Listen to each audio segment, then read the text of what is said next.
From a launching pad in the U.S., a space probe made a perfect takeoff. Within minutes, a new satellite was in orbit, gathering valuable scientific data and transmitting it back to Earth. Around the globe, skilled technicians carefully recorded and tabulated the tiny artificial planet's every precious word. For a few days, all went well. Then, on a small independent island in the Indian Ocean, trouble started. The scientific team, which was monitoring the planet here, was completely frustrated by systematic jamming of the signals from space. The source of the jamming appeared to be in the waters around the island. I'm Mike Nelson, and because I was on the scene, I soon found myself engaged in one of the most baffling and dangerous underwater searches of my career.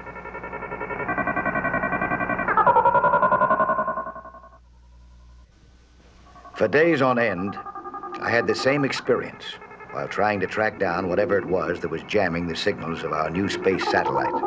My radio direction finder would lead me closer and closer to the jamming transmission. Then suddenly it would cut off, dead, and begin again in another location.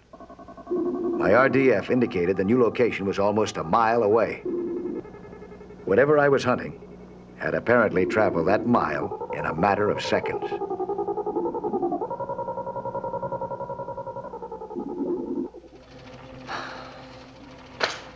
I couldn't find a thing.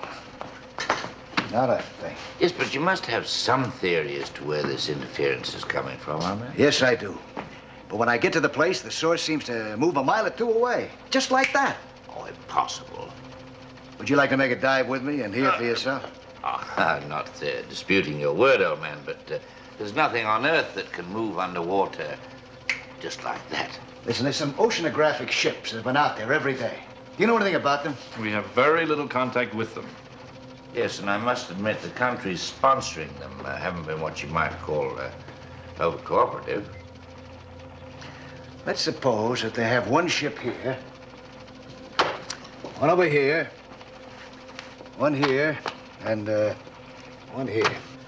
Now, let's assume that each one of them have some kind of a radio jammer. Ah, but our radio direction finder has received no interference from any of these ships. All right. And let's suppose that they have something floating in the end of a long line. Something with a tiny, almost invisible broadcast antenna that sticks up out of the water. And when you get close to it, they turn it off and haul it in? That's right. And they start the interference from another ship. When I get too close to that jammer, they shut that one off, and another ship's jammer goes into operation. This idea bears looking into. When you go, Mike, do you mind if a volunteer comes along? Not at all, Doctor. Be glad to have you with me. Early in the morning, though.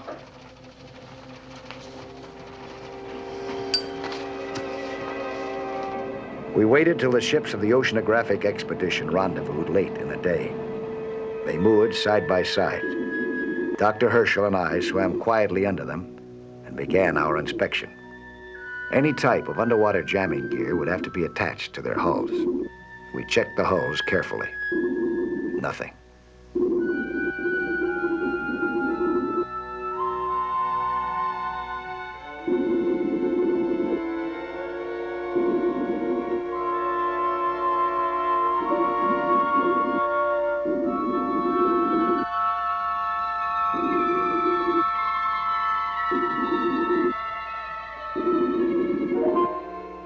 We went over all the boats quickly but methodically. Our guess had been wrong. Whatever caused the interference wasn't to be found here.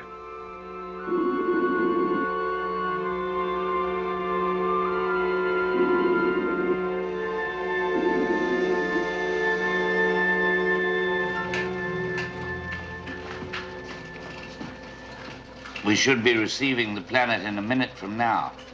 That is, if the interference doesn't start up again. Well, it's usually blasting out long before this time, isn't it? Maybe we're going to get a break, huh? Let's keep our fingers crossed.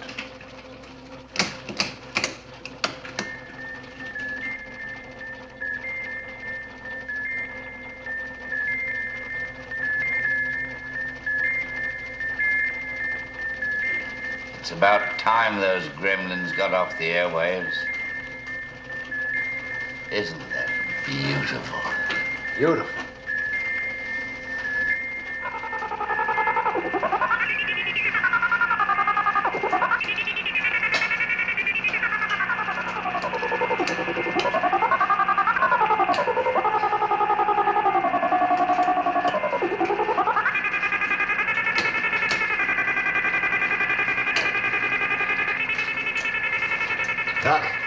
go again.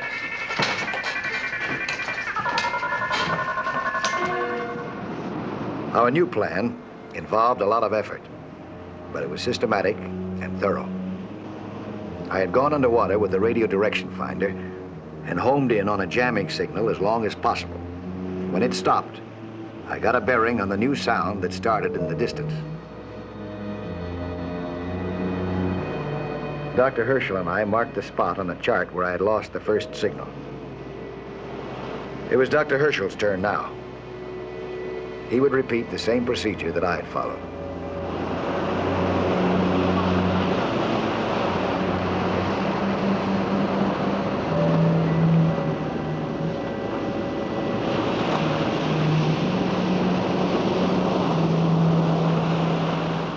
He went underwater in the direction of the new bearing that I had taken.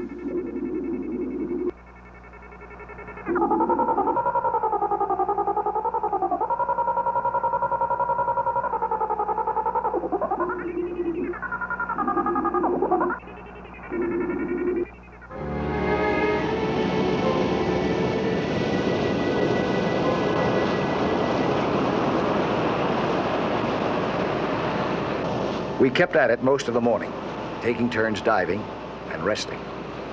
And we began to get some sort of a picture. There were only 4 places where the sounds occurred. Just as we had learned from our earlier experience, they were about a mile away from each other.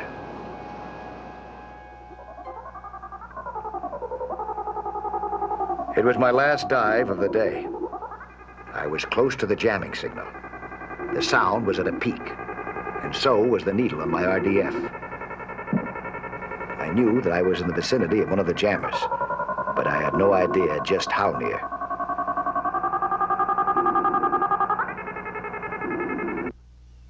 The jamming stopped. Then it started again.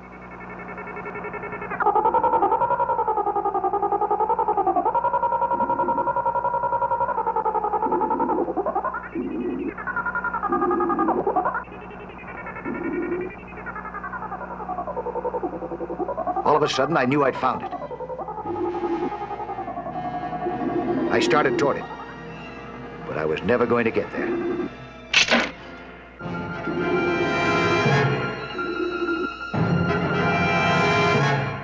The spear had only grazed me, but something was wrong. My whole body was numb. I was blacking out. I reached for a buoy to float me to the surface. I couldn't handle it. I grabbed for my knife to signal Dr. Herschel. It dropped from my hands. I lost consciousness completely.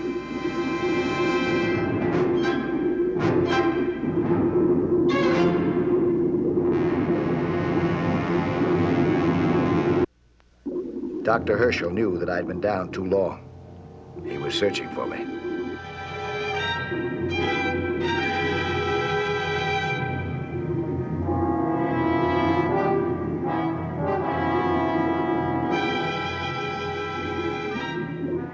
It was lucky he found me when he did.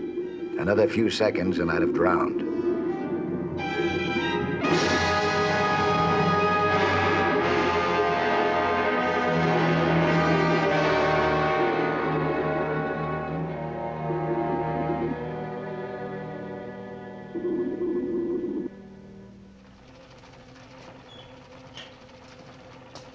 Hello, Dr. Herschel. Mike! Dr. Wells? Mike, are you all right, old man? Yeah, it's okay. It's my head. Boy, I really got a pip. Never been unconscious that long before. Hi, Doctor. The creature that stung you had a lot of venom in it. That was no creature, Doc. It was a spear.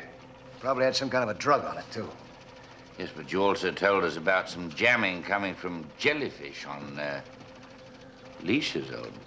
They are. Or at least something that looks like a jellyfish. Now, I went over the whole area, Mike, and there weren't any jellyfish. Not even floating around loose. Well, you didn't go over it well enough. Mike, I think you ought to take a little more rest. Where are you going? Swimming. Now? Yes, now. I'm gonna get you one of those jellyfish, or that spear, or both. going too. Both Dr. Wells and Dr. Herschel were skeptical about the spear. But Herschel was a good guy, and he was willing to go along with me.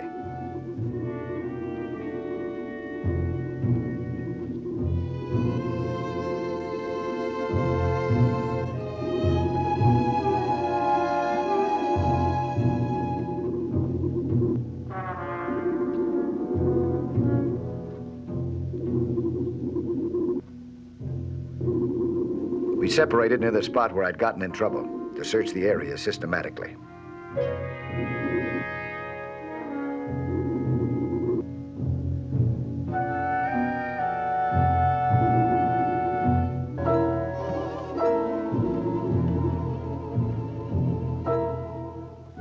I was the one who found it. I tapped a signal on my tanks.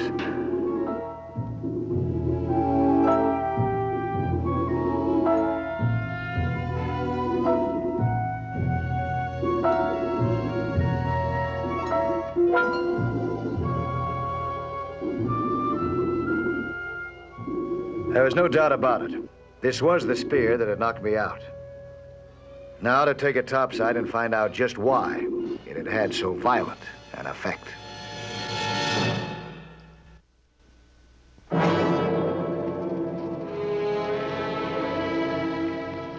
You find out anything at the lab?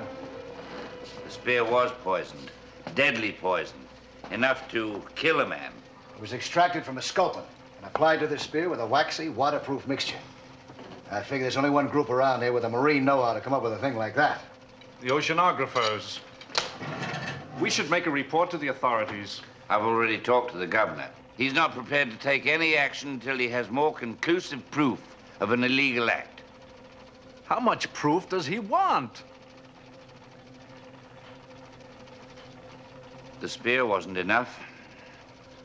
Well, he probably wants to see one of those jellyfish in the end of a leash. That's what I'd like to have, too. How about you? I would, too. Let's go jellyfish hunting, huh? Right.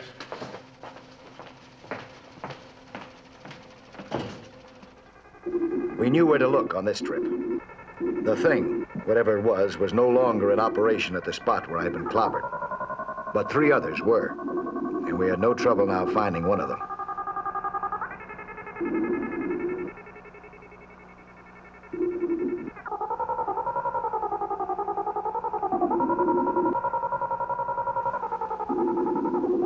We watched it descend. Then we moved in to inspect it.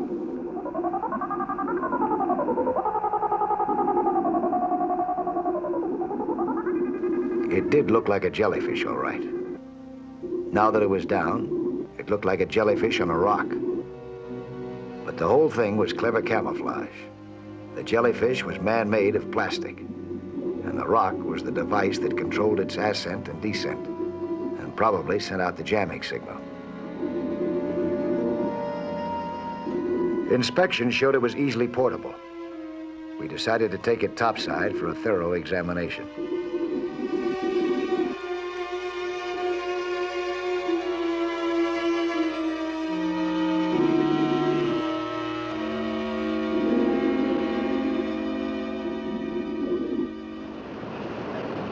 Most diabolical thing I've ever seen.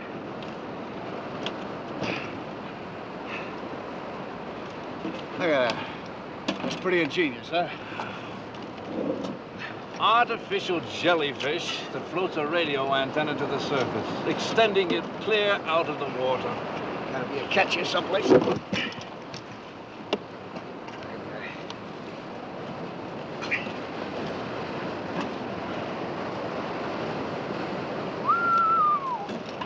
Miniature radio transmitter. Probably operated by remote control. What turned it off? Huh? And wound it down to the bottom when we got near it. That wasn't a remote control. There's your answer. An electronic sensing device with a built-in cutoff that operates when anything as large as a man approaches. It sends a cone-shaped beam right up to the surface. Ah, so that's why we could get nearer to it when we swam in deeper. This ought to be all the evidence we need. Ah. Hey, Maybe there's only 2 more of these jammers left out there, huh? We had 4 spots plotted. This one's gone. The one you saw the other day's been removed. Maybe. Shouldn't be too difficult to find them now. What do you say? Want to give it a try? I certainly do. Okay, you look for one, I'll look for the other. Right. Gotta ditch this thing, huh? Our plan was simple, and it seemed logical. Find the 2 remaining jamming units, put them out of business, and then let the authorities know the score. We figured without one important element, that we might be under observation by the Oceanographic Group. We must hurry. All ready? Oh, no way. They can't wait. Nelson and the doctor are already looking for those other machines. You promised not to use explosives. When it comes to the scientific work, you are the leader. Do what you want. In other matters, I take charge. Don't interfere. It's only that I don't want any trouble. There will be no trouble. There will merely be 2 insignificant underwater explosions. Nothing more. Let's go.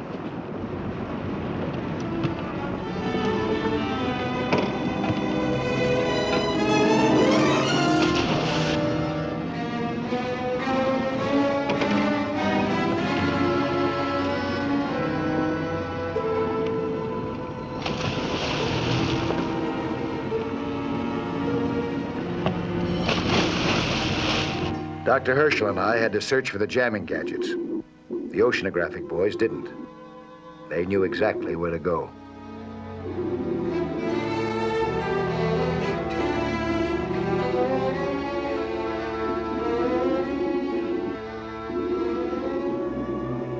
They knew exactly what to do, too.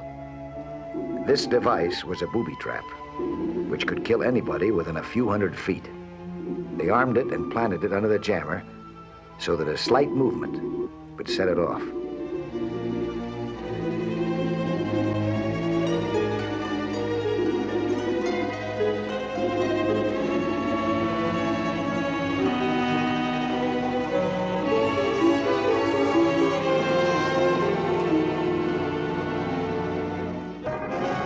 Dr. Herschel and I were now in the area where we knew the 2 remaining jammers were located.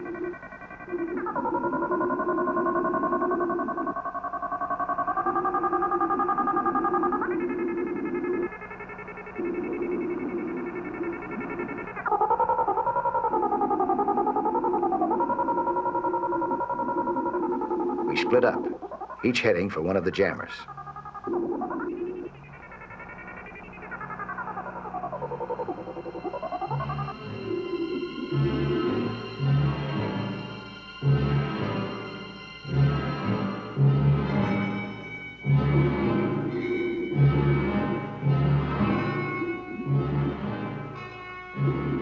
Meantime, the enemy crew had reached the second of their weird units and proceeded to booby trap it in the same way as the other.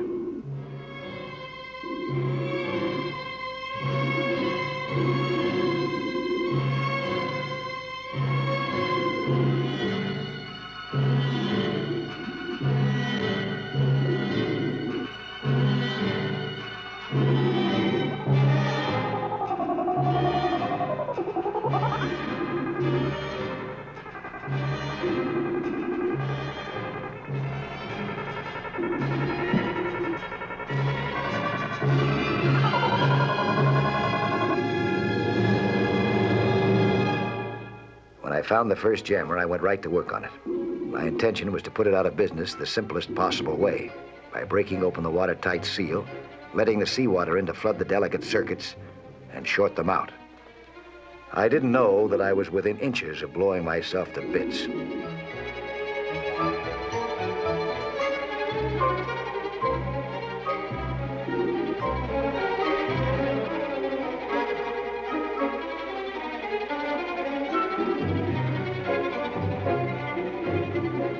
Suddenly, I saw it. I knew what it was immediately. In my own experience with underwater demolition, I'd planted plenty of these myself. I held it down good and tight. These things worked on pressure. If I let go, I'd be a very dead duck.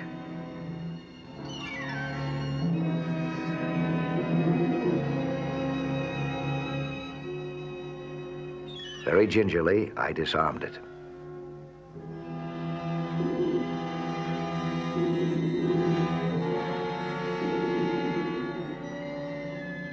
Now I could finish working on the jamming device. I had to move fast. Dr. Herschel, I was sure, would be up against a booby trap, too. And the odds were 100 to 1 that he'd never recognize it.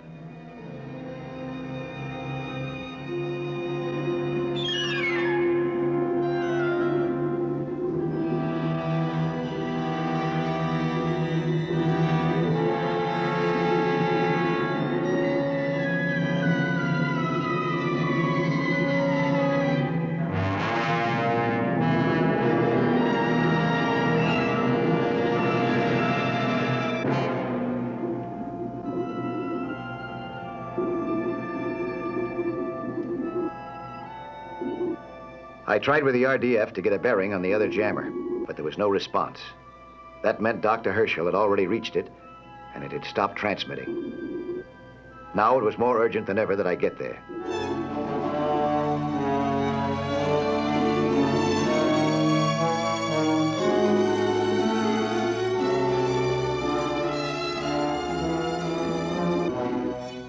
When I finally caught sight of him, I was afraid that I was already too late. He was working busily on the seal, unaware of the danger. I pounded on my tanks to get his attention. If he triggered that booby trap, we'd both be killed. He didn't get the message.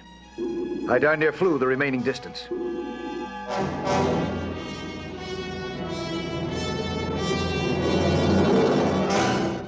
I practically knocked him away from the booby trap.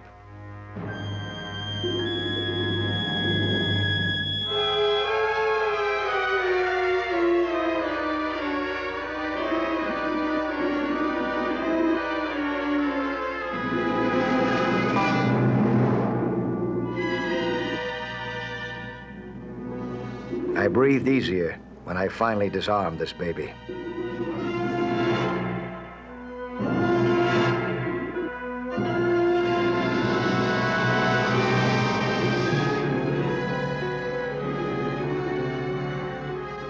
I don't think that Dr. Herschel really understood what was going on, or how close to death we'd both been.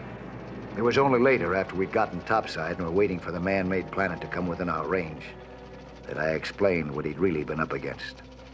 Are you sure that thing's perfectly harmless, Roman? I'm sure. Why don't you keep it as a souvenir? No thanks, Mike. It's enough for me just knowing those jellyfish are gone for good. Along with those men that planted them, and that fellow who speared you. My only regret is that they got off unpunished. I wouldn't be too sure about that, Doctor. They were sent here to do a job, and they failed. Where they come from, you know what happens to them for that. Dr. Wells? Mike, listen.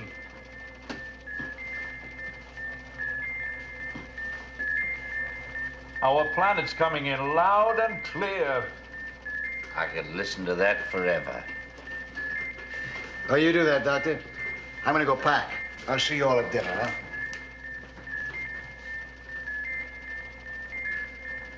What's got into him? I think Mike's heard enough beeps and squeals to last him for a good long time. Oh, some people just don't have any musical appreciation.